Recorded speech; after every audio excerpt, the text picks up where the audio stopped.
Olá, sejam bem-vindos a mais uma videoaula sobre matemática financeira. Na aula de hoje, vamos ver o vínculo que os juros fazem com os valores do dinheiro no presente e no futuro. Desse modo, podemos realizar operações matemáticas para obtermos tais valores.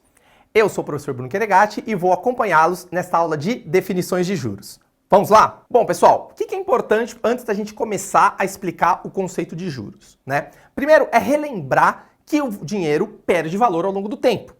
Então, se você deixa o seu dinheiro parado lá debaixo do colchão ou dentro de um cofre, ao passar de alguns anos, né, e no Brasil que ainda temos taxas de juros elevadas, às vezes um ano já basta, o seu dinheiro perde muito valor em relação ao que ele poderia comprar quando você colocou o dinheiro lá no cofre, por exemplo. Tá certo? Então, o dinheiro perdendo valor ao longo do tempo, você precisa ter algum tipo de ferramenta para você compensar essa perda. Você precisa investir esse dinheiro ou conseguir aumentos na sua renda, tudo para que você mantenha o seu poder aquisitivo com o passar da vida, né? Ao longo do tempo aí que você vai na sua carreira e por aí vai. Todo mundo almeja, tem sempre um aumento salarial anual, alguma coisa do tipo, que é para justamente compensar essa perda financeira ao longo do tempo. Tá certo? Então, o que é mais importante? A gente tem que investir.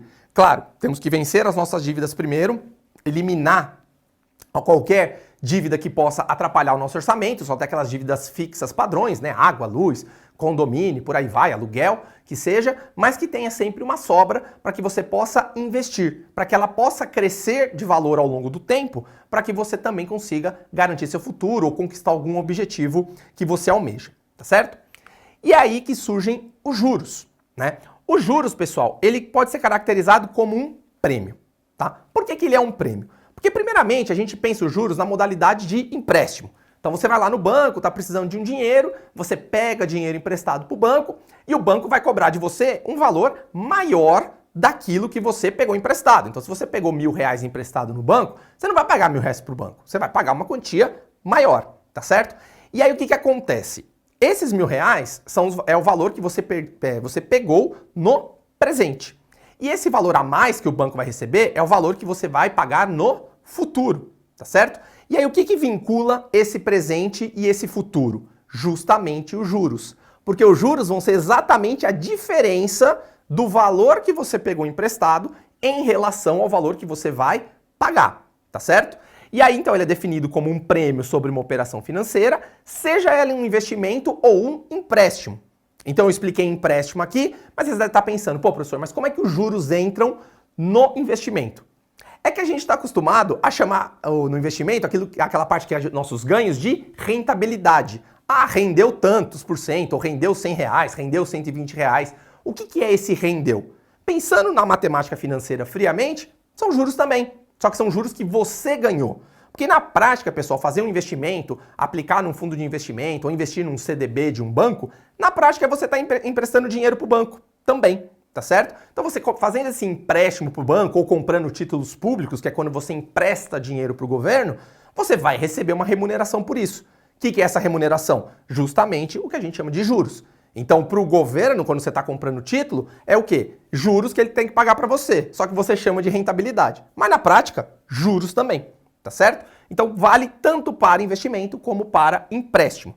Então, a pessoa ou empresa que empresta o dinheiro é quem recebe os juros como uma recompensa. Por quê? Como o valor do dinheiro como o valor do dinheiro cai ao longo do tempo, quando você quiser receber o dinheiro lá da frente, seja seu investimento ou um empréstimo que você fez para alguém, você quer receber um valor maior, para justamente eliminar essa desvalorização ao longo do tempo. Pelo menos que empate, né? Para você ficar no 0 a 0. Senão, você quer ter uma coisa até maior, que a gente vai definir aqui as diferenças das diferenças dos juros que a gente tem e ouve aí no dia a dia. E tem diferença em relação ao ser 0 a 0 ou você ganhar a mais daquilo que vem em relação principalmente à desvalorização dos preços da inflação. Tá certo? Bom, pessoal, dito isso, a gente vai definir aqui uma equação bem simples, mas que rege toda a matemática financeira. Então, muita gente pensa a matemática financeira com aquelas equações absurdas, muito difíceis, tem que usar a calculadora HP, e vocês vão ver que na prática aqui a gente praticamente não usa a HP, porque na prática nem todo mundo tem essa calculadora, então a gente quer que todo mundo aprenda matemática financeira usando calculadora simples também. Então a gente tem que apresentar as equações de uma maneira didática para que vocês consigam aprender, seja na calculadora simples ou mesmo no próprio celular ali você fazendo uma operação. tá certo? Então olha que coisa interessante. A gente vai começar com uma operação de soma. Soma eu imagino que todo mundo sabe fazer, né? Então a gente vai definir a nossa equação fundamental da matemática financeira como sendo M igual a C mais J. Então vamos identificar essas variáveis. Vamos começar pelo C. O C, pessoal, vem de capital ou do valor presente. Então ele sempre vai ser o valor do começo da nossa operação financeira. Então se você está investindo um dinheiro, é quanto você aplicou logo quando você entrou no investimento. Então vamos supor que você aplique nos títulos públicos. Ah, vou comprar 5 mil reais em títulos públicos. Então esses 5 mil é o seu capital, foi quando você aplicou. Ou se é um empréstimo, peguei 2 mil emprestados. Então você recebeu 2 mil do banco. Então esse é o capital do empréstimo que está sendo feito, tá? Vou pular o J para vocês entenderem o conceito, vou falar do M. O M, pessoal, é um montante ou o valor futuro. Esse M é justamente o valor que você quer receber quando está investindo. Então você investiu 5 mil, você quer receber mais que 5 mil lá na frente. Então, sei lá, 6 mil, 7.500, 8 mil, que seja. Ou é o valor que o banco vai receber do empréstimo. Então, se você pegou emprestado 2 mil, o banco vai receber 3 mil, 4 mil, 4.500, dependendo do prazo aí, tá certo? E aí, por que dessa conta de soma? Porque o que vincula exatamente o presente, que é o capital, com o futuro, que é o montante, justamente os juros. Então, M igual a C mais J reflete isso. O meu valor do futuro é o meu valor do presente acrescido de juros. Então, a partir do momento que a gente separa essas três variáveis, a gente consegue entender bem. Juros é o a mais que eu pago, C é justamente aquilo que a gente opera, o valor do empréstimo ou do investimento, e montante é a soma dos dois, porque é quanto vai receber lá na frente ou quanto você vai ter que pagar. Tá certo? Então, quando você compra um produto ou vai financiar uma casa, tem sempre aquela conta lá no final que é a soma das parcelas. O que é a soma das parcelas? É o seu montante. É quanto efetivamente você vai pagar lá na frente e a pessoa ou o banco que te emprestou o dinheiro vai receber no futuro. Tá certo? Então é uma equação de soma que tem um conceito muito poderoso por trás disso, tá? E aí, pessoal, o que é importante também vocês entenderem? Então, a partir do momento que M igual a C mais J, quando a gente quiser fazer as operações, a gente vai ter que pelo menos conhecer duas delas para achar a terceira. Então, ou eu tenho que ter o capital e os juros para achar o montante, que é geralmente o mais comum que a gente tem, ou, por exemplo, eu tenho o montante e os juros para achar o capital, ou o capital e o montante para achar os juros. Então, tanto faz, basta eu conhecer duas delas. Conhecendo duas, eu acho a terceira sem problemas. Só que uma que geralmente a gente tem de informação, ou pelo menos alguma informação do produto, seja do investimento ou seja do empréstimo, é justamente a informação dos juros. Quantos por cento eu vou pagar lá, ou qual é o valor dos juros envolvido na minha operação, ou quanto se espera receber dentro de um determinado investimento. E aí vai ser importante vocês saberem diferenciar quando algum tipo de juros é falado para você saber qual que você vai usar na sua operação de matemática financeira, tá certo? Então vamos começar com o primeiro. O primeiro são os chamados juros nominais. Esses são os juros da operação financeira em si. Então, se às vezes você recebe lá uma cartinha de uma financeira, pegue dinheiro emprestado com uma taxa de 10% ao ano, vamos supor. Tá? Esse 10% que é divulgado pela financeira, ou quando você vai investir num fundo de investimento e fala, esse fundo de investimento rende 7,5% ao semestre. Tá? Quando isso é falado, ou seja, é a propaganda ou é o produto divulgado, seja do empréstimo ou do investimento, esses são os juros nominais. É os juros da operação em si. Tá? Então, quando você quiser fazer a conta para ter uma estimativa, é esse o valor que vai sair. Tá? Por outro lado, aparece um que é mais importante e às vezes o pessoal negligencia um pouco, que é o chamado juros efetivos. Por quê? Vamos tomar como base financiamento imobiliário. Quando você faz financiamento imobiliário, tem a taxa lá do banco. O banco vai cobrar 8% ao ano, por exemplo. Né? Pega empréstimos aí mais tranquilos, aí, principalmente de bancos estatais, como a Caixa Econômica, por exemplo. Então vamos supor lá que você está com 8% ao ano. Quando você vai fazer as contas, você faz a conta com 8%, tem um valor lá de parcela. Só que aí depois você vê que a sua parcela é maior do que a conta que você fez. E aí você pergunta, tá, da onde que veio esse valor a mais aí? Por que eu tô pagando a mais? Muita gente se pergunta, às vezes, em relação a isso. Mas é porque a gente tem os chamados juros efetivos, que são a soma dos juros nominais, ou seja, os juros do meu produto, acrescido de taxas operacionais, seguros, né? Financiamento imobiliário tem seguro de vida das pessoas, né? Então, se uma pessoa faz um financiamento por 30 anos, você vai pagando um segurinho lá, porque se infelizmente essa pessoa vier a falecer, a dívida é quitada. Então você paga uma seguradora para que a dívida não seja passada aí para os seus herdeiros ou herdeiras, tá certo? Então essas taxinhas a mais faz com que você pague um pouco a mais na parcela. E aí esse acréscimo você tem que embutir nos juros, porque é como se fossem juros, acréscimo de juros em relação à sua operação. Então os juros efetivos são os nominais acrescidos dessas taxas adicionais, taxas operacionais e por aí vai. E quando tem, inclusive, dívida de cartão de crédito, é importante olhar lá na fatura do cartão de crédito, quando eles falam taxa efetiva total. É essa que vai incidir o valor da sua parcela ou dos juros, caso você não pague o cartão. Então fiquem atentos principalmente às taxas efetivas. E quando forem financiar um imóvel, principalmente, fiquem de olho também nisso, porque você tem a nominal e logo embaixo tem a efetiva, tá? Fiquem atentos a essa diferença importante. E a última, pessoal, que também é muito importante, mas essa está muito mais focada a investimento, são as chamadas taxas de juros reais. O que são as taxas de juros reais?